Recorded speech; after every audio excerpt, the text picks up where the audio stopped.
नमस्कार, आदाब। बिंदास बोल के नए एपिसोड में आपका सबका स्वागत है। एक बार फिर हमारे साथ हैं वरिष्ठ पत्रकार नवीन कुमार राय और नूर आलम साहब। आज हम बात करेंगे हिंदी और बांग्ला की तथाकथित लड़ाई के बारे में। हमारे समाज में, बंगाल के समाज में कुछ ऐसे लोग, ऐसे उपद्रवी लोग हो गए हैं जो समाज को एक दूसरे से लड़ाने की कोशिश कर रहे हैं। हालांकि बंगाल बहुत ही सहिष्णु समाज रहा। बंगाली लोगों ने हमेशा पूरे भारत के लोगों को अपने अंदर अपने साथ जुटाया है, लेकिन अब राजनीति से प्रेरित कुछ लोग जो हैं बांग्ला और हिंदी के नाम पर समाज को बांटने की कोशिश कर रहे हैं, विभाजन करने की कोशिश कर रहे हैं। और इसमें सबसे बड़ा रोल हो रहा है बांग्ला पक्ष नामक एक संगठन का, जो टारगेट कर रहा है उन लोगों को, खासकर उन लोगों को जो हिंदी भाषी है। ऐसा ही एक घटना हुई है अभी 2 दिन पहले फोरम के पास में, जहां एक गरीब फुचका वाला जो फुटपाथ पर फुचका बेचकर अपने परिवार को चलाता है, उसके साथ में बदतमीजी की गई, उसे धमकी दी गई। और ये धमकी दी गई है कि 2-3 दिन के बाद आकर उसे बताया जाएगा, अंजाम भुगतने के लिए तैयार है। इस बारे में हम बात करेंगे। नवीन जी, क्या है पूरा ये बांग्ला पक्ष, क्या है, ये कहां से उत्पन्न हुआ अचानक से? ये देखिए, इसको अगर सही मामले में कहा जाए तो बांग्ला पक्ष एक भाषाई आतंकवादी संगठन है और इस पे तुरंत लगाम लगानी चाहिए, इनको बैन कर देना चाहिए।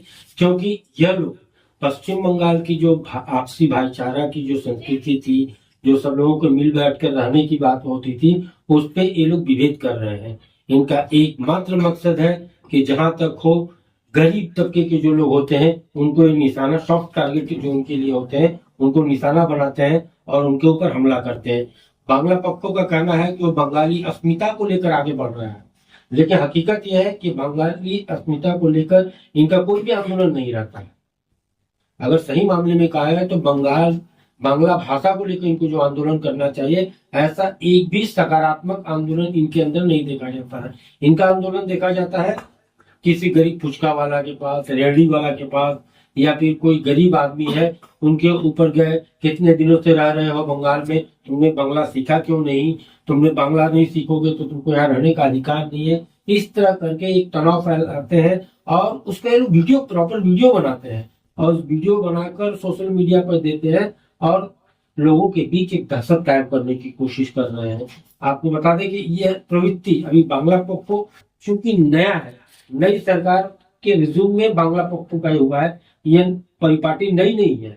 इसके पहले भी आप देखिएगा, वाम मोर्चा के समय पश्चिम बंगाल में आम्रा बंगाली बोल के एक संगठन हुआ करता था, वो ठीक ठाक फल फूल रहा था, लेकिन बाद में उसका अंजाम जो होना था उसने भी पलट लिया था ट्रैक। वो भी शुरुआत इसी तरह किया था, लेकिन बाद में वो भी ट्रैक बदल लिया और आज की तारीख में पूरी तरह नेस्तनाबूदी हो गया। इन लोगों का काम होता था रेलवे स्टेशन पे जाना, वहाँ पे हिंदी में या जो अंग्रेजी में नाम लिखा हुआ। लेकिन आम्रा बंगाली जो था वो आमतौर पर जो सरकारी संस्थान है वहां जाकर उन लोग प्रोटेस्ट करते थे, बैंक में जाते थे, रेलवे स्टेशन। इस तरह से फुचका वाला, ठेला वाला, इन लोगों को उतना नहीं किया जाता जिस तरह से बांग्ला पक्ष को कर रहा है। मैंने तो आपको शुरू से नहीं कहा कि ये लोग सॉफ्ट टारगेट होते हैं, इनको मारने से ये लोग विरोध नहीं कर पाते या इनका होकर बोलने वाले लोग नहीं आते। अगर वही किसी मजबूत और दमदार हिंदी भाषी के पास अगर ले जाते हैं तो वहाँ पे बिल्ली की तरह म्याऊं म्याऊं करने लगते हैं, उनके तलवे चाटने लगते हैं यही बांग्ला पक्ष के लोग। अगर इनके अंदर दम है तो सही मान ले अर्जुन सिंह के घर पे जाके हमला करे। अगर इतना दम है तो उसको बता देंगे, अर्जुन सिंह बंगाल में है, वो बता देंगे कि हम क्या है। जितेंद्र तिवारी पे करे या विवेक गुप्ता पे करे। नवीन जी, अगर इनका यही है। आपकी बात सही है, लेकिन जिस तरह से इन लोगों ने शुरुआत किया, गरीब फुचका वाले के साथ कर रहे, ठेला वाले के साथ कर रहे, अगर इसको रोका नहीं गया तो क्या कल को ये अर्जुन सिंह के घर पर, विवेक गुप्ता के घर पर, जितेंद्र तिवारी के घर पर भी कर सकते हैं? बिल्कुल। देखिए, हिंदुस्तान एक बहुभाषी देश है जिसमें हर प्रकार के भाषा के लोग, संस्कृति के लोग रहते हैं और सभी का सम्मान होना चाहिए। लेकिन पर्टिकुलर देखा जा रहा है कुछ सालों से कि बांग्ला पक्ष को, खासकर यूपी बिहार से आने वाले हिंदी भाषाभाषी लोगों को ये टारगेट कर रहे हैं।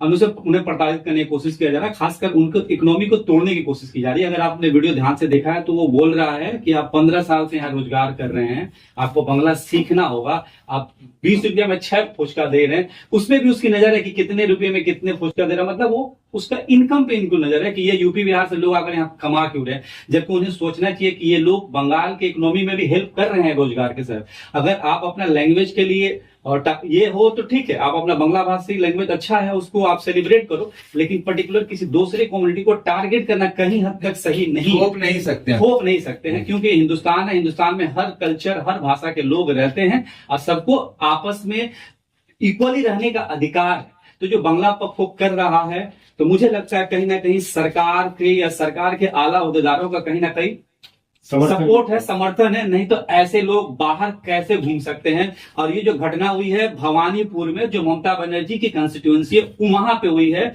जो आपका ब्रांड फैक्ट्री है उसके बिल्कुल सामने, जहां पे 12-1 बजे रात तक लोग घूमते हैं रहते हैं, पुलिस प्रशासन और वहां पर ज्यादातर हिंदी भाषी लोग ही रहते हैं, आसपास का इलाका पूरा। फुचका वाला बार बार कह रहा है कि हम इतने सालों से बिक्री कर रहे हैं, हमको बांग्ला सीखने की जरूरत नहीं पड़ी, क्योंकि वो जहां पे बिक्री करता है 90% लोग हिंदी भाषा बोलते हैं, लेकिन वहां पे थोपा जा रहा है कि आपको बांग्ला सीखना ही होगा, जो सरासर गलत है। और कहीं ना कहीं यहाँ पे धर्म के नाम पर या लैंग्वेज के नाम पे एक बड़े लेवल की सियासत हो रही है, जो निंदनीय है, ये होना नहीं चाहिए और सरकार को इनके खिलाफ एक्शन लेना चाहिए। जैसे कि अभी नूर आलम भाई ने कहा कि सरकार का समर्थन हासिल है, लेकिन सुनने में तो ये आता है कि सरकार द्वारा ही बनाया गया ये शैडो ऑर्गेनाइजेशन है, और जो इनके जो सेनापति हैं गार्गा साहब, वो खुद अमेरिका जाकर अंग्रेजी पढ़कर आए, वहां से अंग्रेजी पढ़ा है और यहाँ पर आकर लोगों पर बांग्ला थोपने की कोशिश कर रहे हैं। ये देखिए हमेशा यही होता आया है। अभी जैसे पश्चिम बंगाल में बांग्ला को बढ़ावा दिया जा रहा है, तमिलनाडु में चले जाइए तो वहाँ तमिलियन की बात होने लगती है, तमिल अस्मिता की बात होने लग रही है। यह एक तरह से पश्चिम बंगाल हो या तमिल हो या हिंदुस्तान के विभिन्न हिस्से हो, वहाँ को जो हमारे देश की जो एकजुटता है उसको कहीं ना कहीं हिलाने की कोशिश हो रही है। भाषाई कभी धार्मिक उन्माद से, मजहबी उन्माद से, तो कभी भाषाई उन्माद से। अब मणिपुर में देख लीजिए, वहां भी कर्बी और जो स्थानीय लोगों के साथ एक विभेद चल रहा है।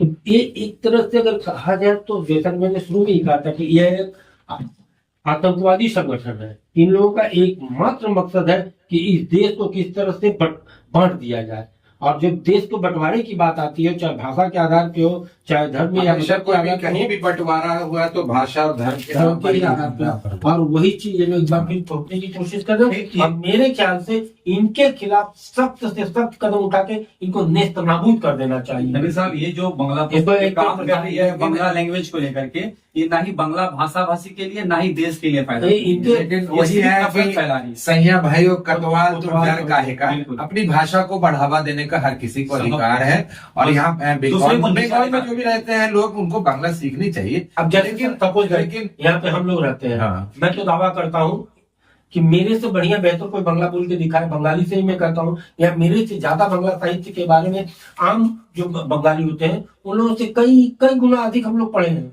रविन्द्रनाथ टैगोर, बंगाल हो या तमिलनाडु हो, अगर आपको वहाँ काम करना है, वहाँ पर उनकी जरूरत है, वो तो जरूरत है हमारी है वहाँ की भाषा को सीखना, उससे आप काम करने में बेहतर होगा, रोजगार करने में आसानी होगी। लेकिन थोपना जबरदस्ती करना ही पड़ेगा। फुचका वाले को टारगेट किया, वो बेचारा बिहार से निकल करके भवानीपुर या किसी जगह पे आया होगा, उसका काम है डेली घर से निकलना और वहां जाकर के दुकान लगाना, फिर घर चले जाना, उसका दायरा एक सीमित है। और जैसे लोग उसके साथ इंटरेक्शन हो गए, वैसे ही लैंग्वेज सीखेगा। आपने देखा होगा कि बिहार का एक लड़का का रील वायरल हुआ था, वीडियो, जो रिक्शा चलाता है, डिफरेंट लैंग्वेजेस बोलता है, इंग्लिश बोलता है, फ्रेंच बोलता है, रशियन बोलता है। क्यों? क्योंकि अलग भाषा भाषी लोग उसका रिक्शा पे चलते हैं, उनको गाइड करता है, तो लैंग्वेज सीख जाता है। जैसे बनारस में जाइए, फुचका वाला जहाँ पे फुचका लगा रहा है, वहाँ बंगाली कल्चर के लोग कम आ रहे हैं। बांग्ला पक्ष वाले लोग जो जाके रास्ते पर जो जाकर करते हैं, और अभी इन्होंने मीडिया का रूप धारण करके रखा, माइक लेकर रहते हैं, उसने बूम भी ले रखा था। अच्छा, देखा था उसका उनका जो बोलने का अंदाज, वो वीडियो कभी देखिएगा, हम अपने दर्शक को दिखाएंगे।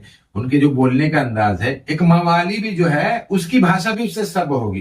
बंगाली तो कम से कम उस तरह से इतने असभ्य तरीके से बात नहीं। बंगाली बहुत कल्चर्ड लोग होते हैं, बहुत कल्चर्ड लोग होते हैं, बहुत कल्चर भाषा है, बहुत ही रिच भाषा है। बंगाली को दुनिया की से इंडिया की नहीं, दुनिया की सबसे मीठी भाषाओं में से एक माना है।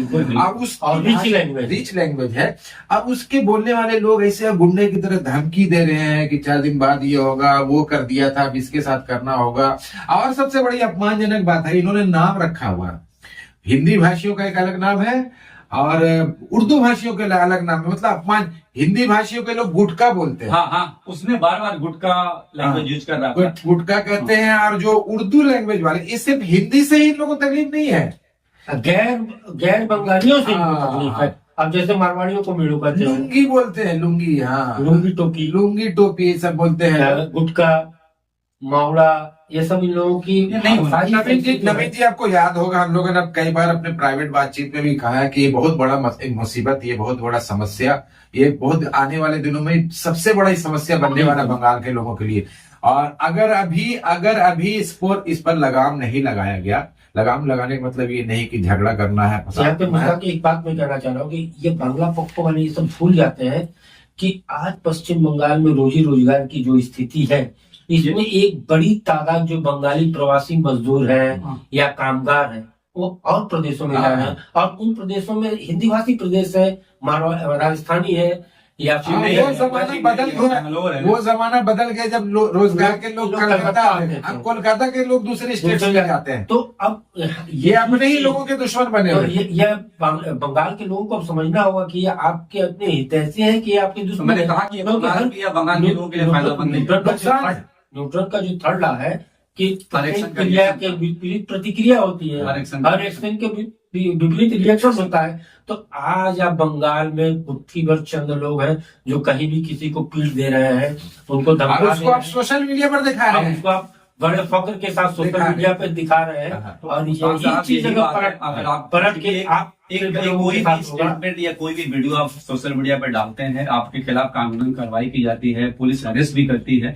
लेकिन बंगला पक्ष गुजश्ता 3-4 सालों से चल रहा है, ऐसे अवैध स्टेटमेंट दिया जाता है, पर्टिकुलर लोगों को टारगेट किया जाता है। लेकिन अब तक कभी भी नहीं सुनने में आया है कि सरकार ने बंगला पक्ष के किसी भी व्यक्ति के खिलाफ कोई एक्शन लिया हो। अच्छा, मजे की बात उसकी वजह मैं थोड़ा सा नवीन जी बोलने में हिचक रहे, मैं खुलकर थोड़ा बोल देता हूँ।